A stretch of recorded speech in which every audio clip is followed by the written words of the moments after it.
গাজা উপত্যকায় যেন দুর্ভাগ্য একসঙ্গে ঝাঁপিয়ে পড়েছে। একদিকে ইসরায়েলি হামলায় প্রাণ হারাচ্ছে সাধারণ মানুষ, অন্যদিকে অস্বাভাবিক বৃষ্টিপাতেই সৃষ্ট তীব্র বন্যায় বিপর্যস্ত হয়ে পড়েছে হাজারো ফিলিস্তিনি। যুদ্ধ ও প্রাকৃতিক দুর্যোগ দুই বিপর্যয়ই একই সময়ে আঘাত হেনে পুরো অঞ্চলে তৈরি করেছে এক মানবিক সংকট। বিশেষজ্ঞরা বলছেন, গাজার বর্তমান অবস্থা জরুরি মানবিক বিপর্যয়ের সবচেয়ে ভয়াবহ চিত্রগুলোর একটি। সর্বশেষ হামলাটি ঘটে গাজার উত্তরাঞ্চল ও মধ্য জেলায়। ইসরায়েলি যুদ্ধবিমান ও ড্রোনের সমন্বিত আক্রমণে ধ্বংসস্তূপে পরিণত হয় কয়েকটি বাসাবাড়ি ও দোকানপাট।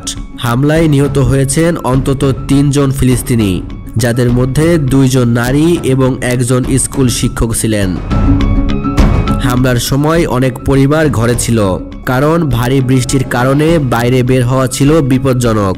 এই অবস্থার মধ্যেই আকাশ থেকে বোমাবর্ষণ তাদের জন্য ভয়াবহ পরিস্থিতি তৈরি করেছে। ইসরায়েল দাবি করছে এটি ছিল সন্ত্রাসী অবকাঠামোর বিরুদ্ধে সুস্পষ্ট লক্ষ্যভিত্তিক হামলা। তবে গাজা প্রশাসন বলছে এসব হামলার লক্ষ্যবস্তু ছিল সাধারণ মানুষ। তাদের মতে, যুদ্ধ দীর্ঘায়িত হওয়ার সঙ্গে সঙ্গে ইসরায়েল বেসামরিক বসতিকে টার্গেট করছে, যার উদ্দেশ্য মনস্তাত্ত্বিক চাপ বাড়ানো। আন্তর্জাতিক মানবাধিকার সংস্থাগুলোও হামলার তীব্র নিন্দা জানিয়েছে এবং বেসামরিক হতাহতের ঘটনার উদ্বেগ প্রকাশ করেছে। হামলার ধাক্কা সামলে ওঠার আগেই গাজা উপত্যকা আরও এক বিপর্যয়ের মুখে পড়ে।